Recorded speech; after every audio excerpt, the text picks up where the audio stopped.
सोरां लामा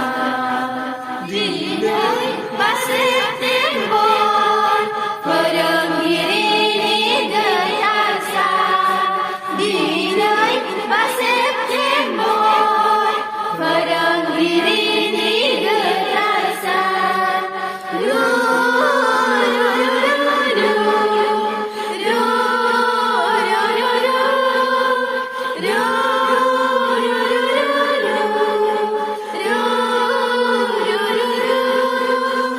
नोंनि होलांनाय बिहोमाफोरा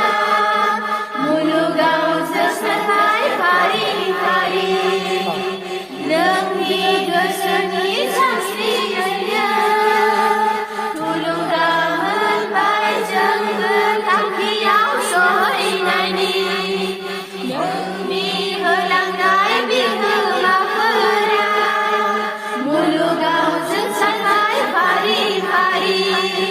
नोंनि गोसोनि सानस्रियैनो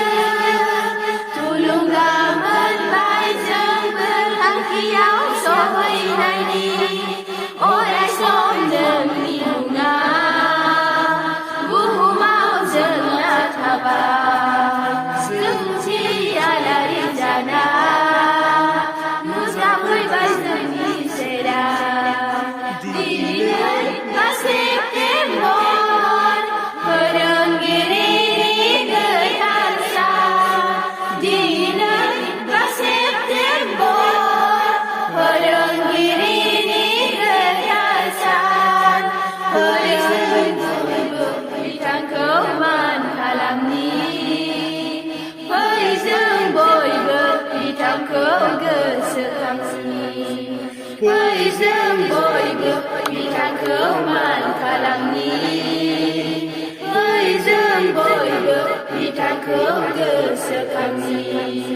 दिनै 5